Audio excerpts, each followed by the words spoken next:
ನಿಂಬಾಪುರದಲ್ಲಿ 4ನೇ ವರ್ಷದ ಶ್ರಾವಣ ಬಂತು ಅನುಭವ ತಂತು ಕಾರ್ಯಕ್ರಮ. ಯುವ ಜನತೆಗೆ ಉದ್ಯೋಗ ಸೃಷ್ಟಿಸುವ ಕೈಗಾರಿಕೆಗಳ ಅಗತ್ಯ ಪಾಂಡುಮತಿ ಶ್ರೀಗಳು. ಶ್ರಾವಣ ಮಾಸದ ಹಸಿರು ಪರಿಸರದ ನಡುವೆ ಭಜನೆ, ಪುರಾಣ, ಪ್ರವಚನ ಹಾಗೂ ತತ್ವಚಿಂತನೆಯ ಮೂಲಕ ಲಿಂಗಾಯತ ಧರ್ಮದ ಆಚಾರ, ವಿಚಾರ, ಸಿದ್ಧಾಂತ ಮತ್ತು ತತ್ವಗಳನ್ನು ಸಮಾಜದ ಕಟ್ಟಕಡೆಯ ವ್ಯಕ್ತಿಗೂ ತಲುಪಿಸುವ ಅಗತ್ಯವಿದೆ ಎಂದು ಪಾಂಡೋಮಟ್ಟಿ ವಿರಕ್ತ ಮಠದ ಡಾಕ್ಟರ್ ಗುರುಬಸವ ಸ್ವಾಮೀಜಿ ಹೇಳಿದರು. ಚನ್ನಗಿರಿ ತಾಲೂಕಿನ ನಿಂಬಾಪುರ ಗ್ರಾಮದಲ್ಲಿ ಗುರುವಾರ ಸಂಜೆ ಜಾಗತಿಕ ಲಿಂಗಾಯತ ಮಹಾಸಭಾ ತಾಲೂಕು ಘಟಕದ ವತಿಯಿಂದ ಆಯೋಜಿಸಿದ 4ನೇ ವರ್ಷದ ಶ್ರಾವಣ ಬಂತು ಅನುಭವ ತಂತು ಕಾರ್ಯಕ್ರಮದ ಸಾನ್ನಿಧ್ಯ ವಹಿಸಿ ಅವರು ಮಾತನಾಡಿದರು. ಶ್ರಾವಣ ಎಂದರೆ ಕೇವಲ ಒಂದು ಮಾಸವಲ್ಲ, ಕೇಳುವ, ಅರಿಯುವ ಮತ್ತು ಜೀವನದಲ್ಲಿ ಅಳವಡಿಸಿಕೊಳ್ಳುವ ಸಂಸ್ಕೃತಿಯ ಅವಧಿಯಾಗಿದೆ. ಆಚರಣೆಗಳು ಕೇವಲ ಸಂಪ್ರದಾಯಕ್ಕೆ ಸೀಮಿತವಾಗದೆ ನೈತಿಕ ನೆಲೆಗಟ್ಟಿನ ಮೇಲೆ ನಡೆಯಬೇಕು ಎಂದು ಸಲಹೆಯನ್ನ ನೀಡಿದರು.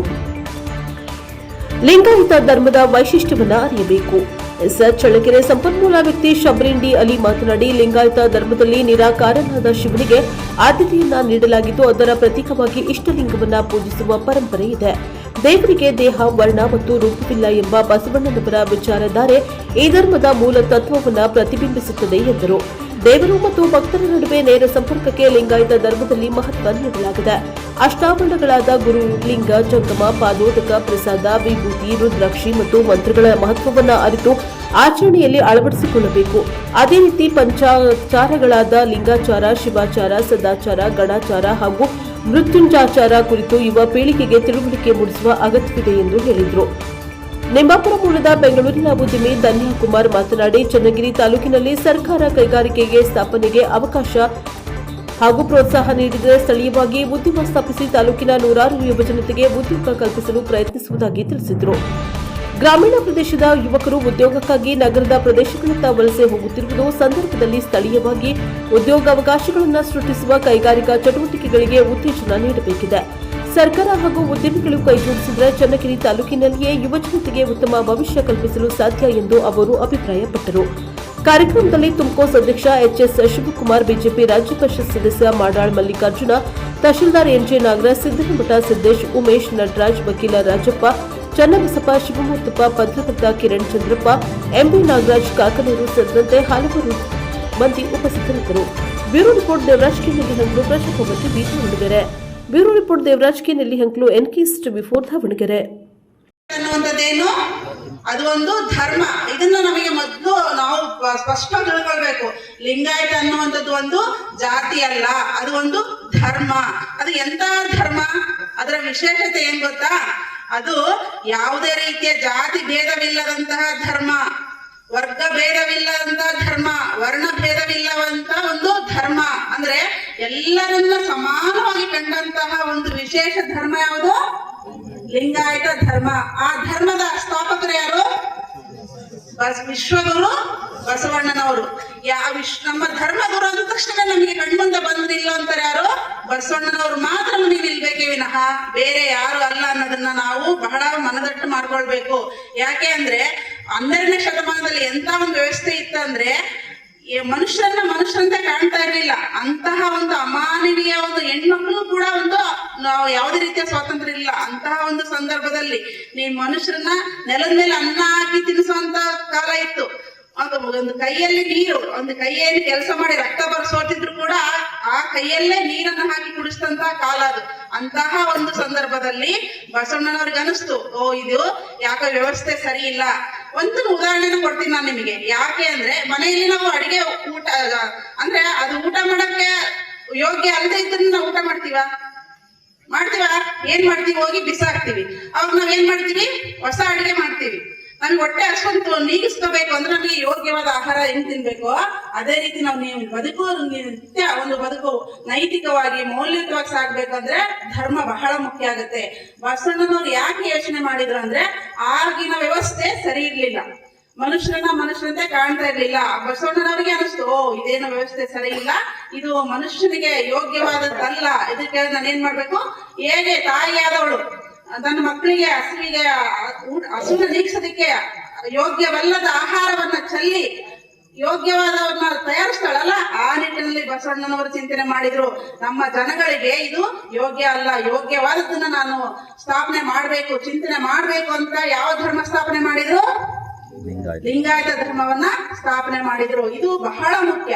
ಈ ಲಿಂಗಾಯತ ಧರ್ಮವನ್ನ ಸ್ಥಾಪನೆ ಮಾಡಿ ಅವರು ಎಲ್ಲರನ್ನ ಕರೆದ್ರು. ನೋಡ್ರಿ, ಒಂದೇ ವಚನ ಇವನಾರ ಬಂದಿಲ್ಲ, ಅವರೆಲ್ಲರನ್ನೂ ಕೂಡ ನಮ್ಮವರು ಅಂತ ಹಡಪದ ಅಪ್ಪಣ್ಣ ಆಗಿರ್ಬೋದು, ಡೋಹರ ಕಕ್ಕಯ್ಯ, ಮೋಳಿಗೆ ಮಹಾದೇವ ಆಗಿರ್ಬೋದು, ಎಲ್ಲ ಮಾರಯ್ಯ ಆಗಿರ್ಬೋದು, ಅಷ್ಟೇ ಯಾಕ್ರಿ ಸೂಳೆ ಸಂಘವರನ್ನು ಕೂಡ ಬರ್ರಿ ನೀವೆಲ್ಲ ಶರಣೆಯರಾಗ್ರಿ ಅಂತ ಹೇಳಿ ತನ್ನ ಒಬ್ಬ ನಾಯಕತ್ವದಿಂದ ಅವರು ಮುಂದೆ ಬಂದ್ರ. ಬಸವಣ್ಣನವರು ಇಲ್ಲ, ಎಷ್ಟು ಅಮರಗಣಗಳಿದ್ವು? 770 ಅಮರಗಣಗಳಿದ್ವು. ಇವತ್ತು ನಾವೇನೋ ಒಂದು ವೇದಿಕೆನ ಅಥವಾ ಸಂಸ್ಥೆನ ಸ್ಥಾಪನೆ ಮಾಡ್ಬಿಟ್ರೆ ಏನ್ ಮಾಡ್ತೀವಿ? ನಾನ್ ಸ್ಥಾಪಕ, ನಾನು ಲೀಡ್ರು, ನಾನ್ ಮುಖ್ಯ ಅಂತೀವಿ. ಆದ್ರೆ ಬಸವಣ್ಣನವ್ರು ಹಂಗ್ ಮಾಡ್ಲಿಲ್ಲ. ಸಾಮೂಹಿಕ ನಾಯಕತ್ವವನ್ನ ತಂದ್ರು. ಇಲ್ಲಿ ಎಲ್ರು ಮುಖ್ಯ ಕಣಪ್ಪ, ಏನ್ ಕುವೆಂಪು ಹೇಳಿದ್ರಲ್ಲ, ಇಲ್ಲಿ ಎಲ್ರು ಮುಖ್ಯ, ಯಾರು ಮುಖ್ಯರಲ್ಲ, ಯಾರು ಅಮುಖ್ಯರಲ್ಲ ಅಂತ. ಆ ನಿಟ್ಟಿನಲ್ಲಿ 12ನೇ ಶತಮಾನದಲ್ಲೇ ಬಸವಣ್ಣರು ಅಂತ ಒಂದು ವ್ಯವಸ್ಥೆಯನ್ನ ತಂದು ಬನ್ನಿ ನೀವು ಅಂತ ಹೇಳಿ ಮೊದಲಿಗೆ ನಮ್ಗೆ ಏನ್ ಕೊಟ್ರು ಅಂದ್ರೆ ಇಷ್ಟಲಿಂಗವನ್ನ ಕೊಟ್ರು. ಗಳಲ್ಲಿ ಸ್ವಲ್ಪ ಮಳೆ ಹೋಗಿದೆ, ನಮ್ಮ ರೈತರಿಗೆ ಕಷ್ಟ ಆಗಿದೆ. ಈ ಮಾಸದಲ್ಲಿ ಎಲ್ಲಾ ಭಾಗದ ರೈತರು ತಮ್ಮ ಬೆಳೆಗಳನ್ನ ಬೆಳೆದು ಆ ಬೆಳೆಗಳೆಲ್ಲ ಹಚ್ಚ ಹಸಿರಾಗಿ ನಿಂತಿರ್ತವೆ. ನೋಡ್ಲಿಕ್ಕೆ ತುಂಬಾ ಸಂತೋಷವಾಗಿರುತ್ತೆ. ಒಂದು ಕಡೆ ಹೊಲದಲ್ಲಿ ಹಚ್ಚ ಹಸಿರಾಗಿ ನಿಂತಿರುವಂತ ಬೆಳೆಗಳನ್ನ ನೋಡಿದ್ರೆ ಎಷ್ಟು ಸಂತೋಷ ಆಗುತ್ತೋ, ಅದೇ ಸಂತೋಷವನ್ನ ಇಲ್ಲಿ ಪುರಾಣಗಳನ್ನ, ಪ್ರವಚನಗಳನ್ನ, ಧರ್ಮಗಳನ್ನ, ಶಾಸ್ತ್ರಗಳನ್ನ ಕೇಳುವಂತ ಸಂದರ್ಭದಲ್ಲಿನೂ ಕೂಡ ನಾವು ಅಷ್ಟೇ ಸಂತೋಷವನ್ನು ಅನುಭವಿಸ್ಬೇಕು. ಈ ಸಂದರ್ಭದಲ್ಲಿ ಬೇರೆ ಏನು ಕೆಲಸ ಇಲ್ಲ ನಮ್ಮ ರೈತರಿಗೆ. ಈ ಉದ್ದೇಶಕ್ಕೆ ಈ ಮಾಸವನ್ನ ಶ್ರಾವಣ ಮಾಸದಲ್ಲಾದ್ರೂ ಕೂಡ ಶ್ರವಣ ಮಾಡ್ಬೇಕಂದ್ರೆ ಕೇಳಬೇಕು. ಕೇಳಿ ಕೇಳಿ ಕೇಳಿ ಕೇಳಿ ಬದಲಾವಣೆ ಆಗುವಂತಹ ಸಂದರ್ಭವೂ ಇರ್ತವೆ. ಕೇಳೋದು ಒಂದು ಯೋಗ.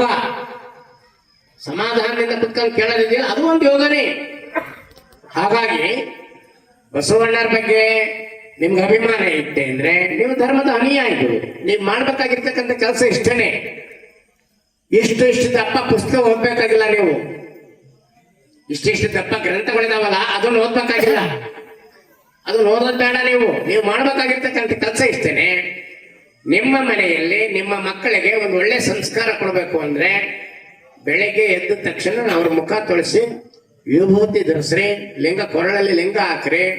ಬೇರೆಯವ್ರಿಗೆ ಯಾವ ಕಾರಣದಿಂದಲೂ ಬೈಬಾರ್ಕಣಪ್ಪ ಅಂತ ನೀತಿ ಹೇಳೋದಿದೆಯಲ್ಲ, ಇದೇ ಧರ್ಮದ ನಿಜವಾಗಿರ್ತಕ್ಕಂಥ ಸತ್ವ. ಇಷ್ಟು ಮಾಡಿ ಲಿಂಗ ಧರಿಸ್ರಿ. ನಾವು ಬೇರೆಯವ್ರ ಬಗ್ಗೆ ಮಾತನಾಡ್ತೀವಿ. ಮುಸಲ್ಮಾನರು ಇದೆಲ್ಲ ಒಗ್ಗಟ್ಟು, ನಿಮ್ಮನೇನು ಒಗ್ಗಟ್ಟಾಗ್ಬಾರ್ರಿ ಅಂತ ಹೇಳಿದಾರ, ನಿಮ್ಮನೇನ್ ಪ್ರಾರ್ಥನೆ ಮಾಡ್ಬೇಡ್ರಿ ಅಂತ ಹೇಳಿದಾರ, ನಿಮ್ಮನ್ನ ಧ್ಯಾನ ಮಾಡ್ಬೇಡ್ರಿ ಅಂತ ಹೇಳಿದಾರ, ನಿಮ್ಮನ್ನ ಭಜನೆ ಮಾಡ್ಬೇಡ್ರಿ ಅಂತ ಹೇಳಿದಾರ, ನಿಮ್ಮನ್ನ ತಿಳ್ಕೊಬೇಡ್ರಿ ಅಂತ ಹೇಳಿದಾರ. ನಮ್ಗೆ ಇದು ಯಾವ್ದಾವ್ದು ಬೇಕಿಲ್ಲ ಜನಗಳಿಗೆ. ಒಂದು ಅಡಿಕೆ, ಇನ್ನೊಂದ್ ಕಡೆ ಬೋರು, ಇನ್ನೊಂದ್ ಕಡೆ ಬೀರು ಅಲ್ವಾ? ಒಂದ್ ಕಡೆ ಬೋರು, ಇನ್ನೊಂದ್ ಕಡೆ ಬೀರು. ಒಬ್ಬ ಆಶುಕವಿ ಒಂದು ಒಳ್ಳೆ ಮಾತನ್ನು ಹೇಳ್ತಾನೆ ನೋಡಿ.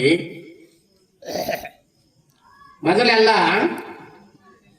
ಬಾವಿಗಳಿದ್ವು ಅಲ್ವಾ, ಬೋರ್ಗಳು ಇರಲಿಲ್ಲ, ಬಾವಿಗಳೇ ಇದ್ದದ್ದು. ಅಂತ ಒಳ್ಳೆ ಮಾತು ಹೇಳ್ತಾನೆ ಅಂದ್ರೆ, ಬೋರು ಇಲ್ಲದಾಗ ನೀರಿಗಾಗಿ ಹೋಗುತ್ತಿದ್ದರು ಬಾವಿಗೆ. ಬೋರು ಇಲ್ಲದಾಗ ನೀರಿಗಾಗಿ ಹೋಗುತ್ತಿದ್ದರು ಬಾವಿಗೆ. ಬೋರಾದಾಗ, ಈಗೆಲ್ಲ ಕಡೆ ಬೋರಾಗಿದಾವಲ್ಲ, ಬೋರಾದಾಗ ಬೋರಾದಾಗ ಬೀರಿಗಾಗಿ ಹೋಗುತ್ತಿದ್ದಾರೆ ಬಾರಿಗೆ.